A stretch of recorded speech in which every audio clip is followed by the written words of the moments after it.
They say strength rules the world. But sometimes the smallest heart carries the biggest courage. Once upon a time, deep within an ancient forest where the sun kissed the golden leaves and the wind whispered secrets of old, there lived a mighty lion. His roar could shake the mountains.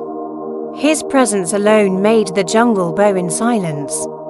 He was the king, proud, fierce, untouchable. But even kings need rest. One afternoon, after devouring his prey, the lion laid beneath the shade of a great tree. His mane glowed beneath the sunlight as his breathing softened. Peace surrounded him. But fate was already walking toward him on tiny feet. A little mouse scurried through the grass, her eyes wide with curiosity. When she saw the sleeping lion, her heart danced with mischief. How big he is, she thought. How soft his tail looks, she giggled and began to climb. Up the tail, across his back, sliding down like a child on a hill of fur. Wee, she squeaked, laughing. But then the earth shook. The lion's golden eyes opened. With a thunderous roar, he trapped the little mouse beneath his paw. "What dares disturb my sleep?" he growled, his breath heavy like a storm. The mouse trembled. Her voice broke. "Oh, mighty king, please forgive me. I meant no harm. I was only playing. Spare my life, and I promise one day I shall repay your kindness." The lion stared, then burst into laughter. "You help me? Little creature, what could you ever do for me?" Yet, something about her trembling eyes, something innocent and pure, softened the king's heart. "You are lucky, little one," he said, releasing her. "I've already eaten. Go and don't tempt fate again." The mouse bowed low. "Thank you, great king. I'll never forget your mercy." Days passed. The jungle moved on. But destiny never forgets a promise. One morning, the lion wandered near the edge of the forest, the place where men walk. His pride made him fearless, but that day, fear found him first.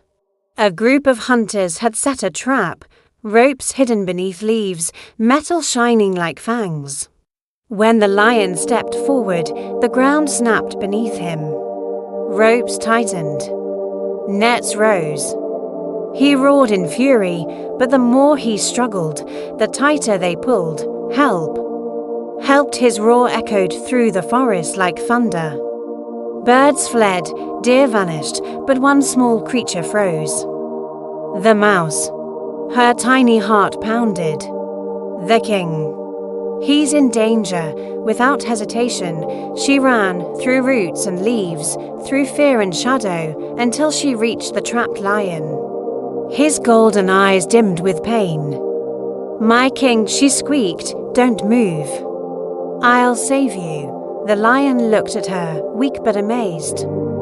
"You?" "Yes," she said, climbing the ropes. Her teeth, sharp and steady, began to bite. One rope snapped, then another. Again and again, until the last one fell loose. The lion stood free once more. He gazed at the tiny creature who had saved a king. "My little friend," he said, his voice low with gratitude, "you've done what I thought impossible." The mouse smiled. Even the smallest can make a difference. From that day, the lion and the mouse became friends, unlikely but true. The forest whispered of their bond, power and gentleness, strength and compassion. But fate wasn't done with them yet. One evening, the hunters returned. They had seen their trap destroyed, furious. They brought spears, ropes, and fire. The lion smelled danger first. "Hide," he told the mouse. "They come for me." But the mouse shook her head. "Not without me."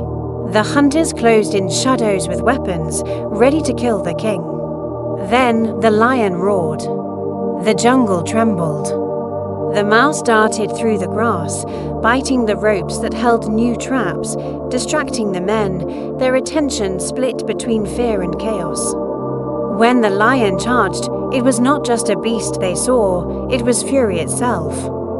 The hunters screamed and fled. The forest fell silent once more. When the dust settled, the lion turned to the mouse. Courage isn't in size, he said, it's in heart. They walked together beneath the stars that night. A king and a creature so small she could vanish in his paw, yet side by side, they were equals. As time passed, the legend of the lion and the mouse spread far beyond the jungle. Parents told it to their children, teachers shared it with their students, because in that story, we see a reflection of ourselves. We live in a world where power often roars the loudest, but kindness, compassion, and courage, they echo the longest. So the next time you see someone small, someone overlooked, someone others think doesn't matter, remember the mouse. And the next time you feel weak or invisible, remember the lion. And how even kings can need help. Because greatness doesn't come from strength alone, it comes from mercy, it comes from heart, and that, my friend, is the true roar of life. The forest still whispers their story, a song of friendship, trust, and redemption. Somewhere in the wind, if you listen closely enough, you might hear it too, a roar, a squeak, and a promise kept. Moral of the story, true strength isn't about size or power, it is about the courage to be kind when the world isn't.